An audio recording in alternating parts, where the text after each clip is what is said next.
Assalamualaikum warahmatullahi wabarakatuh. Kenalin, saya Rasyad. Saya Safira. Saya Devi. Saya Salva. Saya Kayla. Kami dari kelompok 1 ingin mempresentasikan tentang subjek hukum internasional. Hukum internasional. Mokhtar Husumatmaja mendefinisikan hukum internasional sebagai keseluruhan kaidah dan asas hukum yang mengatur hubungan atau persoalan yang melintasi batas negara yang bukan bersifat perdata. Subjek hukum internasional adalah pihak yang dapat dibebani hak dan kewajiban yang diatur dalam hukum internasional.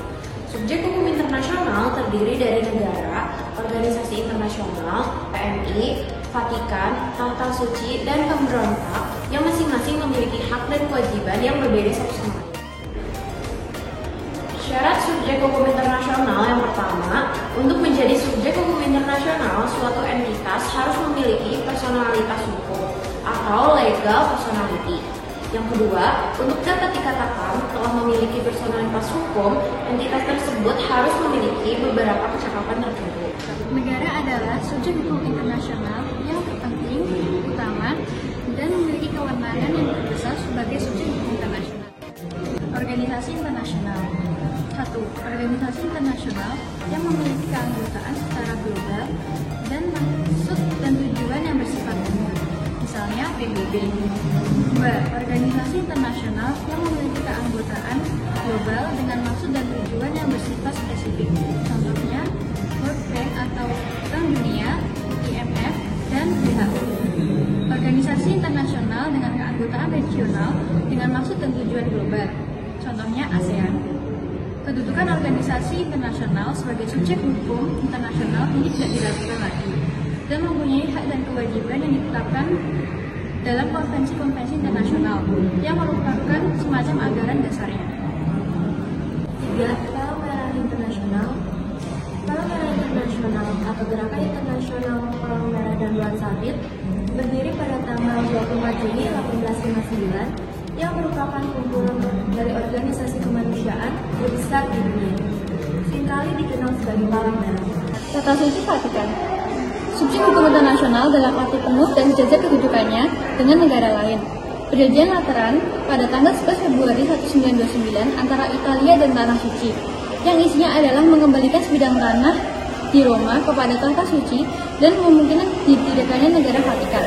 Dan berdasarkan perjanjian tersebut, negara Tahta Suci Vatikan dibentuk dan diakui sebagai subjek hukum internasional. Saat ini, Tahta Suci memiliki perwakilan diplomatik di berbagai negara di dunia yang sejajar kedudukannya dengan perwakilan diplomatik negara-negara lainnya. Organisasi pembebasan. Organisasi pembebasan muncul sebagai tanggapan atas berbagai konflik yang terjadi di Timur Tengah.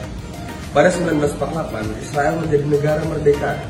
Namun, lebih dari 750.000 orang Palestina meninggalkan tanah air mereka.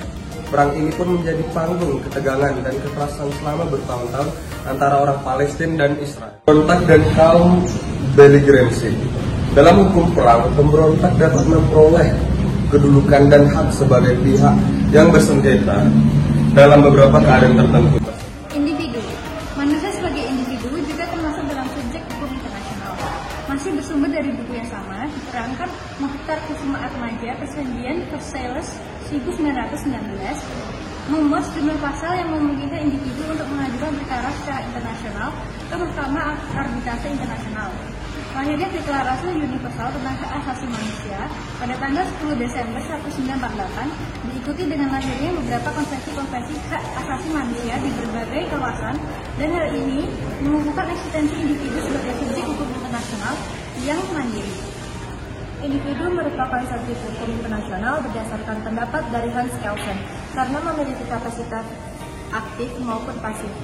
Kapasitas aktif berarti ilmu hukum memberikan peran terhadap individu sebagai aktor atau pelaku dari ketentuan normatif yang dihasilkan dari hukum internasional. 8. Wilayah perwalian. Wilayah perwalian Perserikatan Bangsa-Bangsa adalah penerus dari mandat Liga Bangsa-Bangsa yang ada saat Liga Bangsa-Bangsa bubar pada 1946.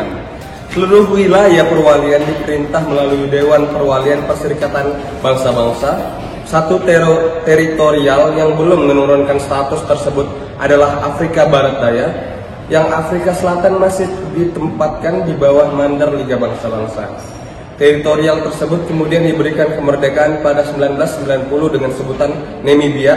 Tujuan utama wilayah perwalian adalah agar menyiapkan kemerdekaan dan pemerintahan mayoritas.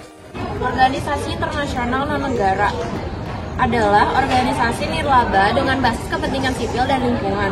Sesuai namanya, organisasi ini beroperasi secara independen tanpa ada campur tangan pemerintahan. Maka dari itu, terkadang organisasi ini dianggap masyarakat sipil sebagai organisasi tingkat nasional dan internasional yang bertujuan untuk melayani kebutuhan sosial ataupun politik tertentu. Umumnya mereka lebih bersifat kooperatif daripada komersial.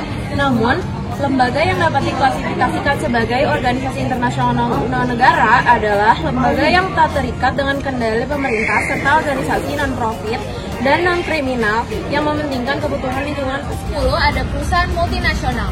Perusahaan multinasional memiliki peranan penting dalam ekspor dan impor, transaksi internasional, sampai pada penanaman modal asing di beberapa negara tujuan tertentu. Pada akhirnya, perusahaan ini akan mampu mempengaruhi kondisi ekonomi pada suatu negara.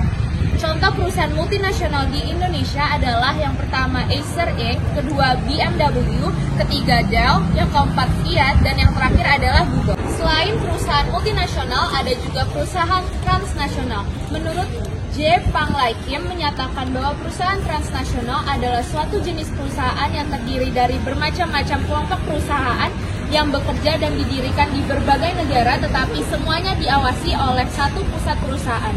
Berikut beberapa contoh perusahaan transnasional. Yang pertama adalah LG Corp, yang kedua adalah perusahaan soft drink yaitu Coca-Cola. Sekian presentasi dari kami. Mohon maaf apabila ada banyak salah kata. Wassalamualaikum warahmatullahi wabarakatuh.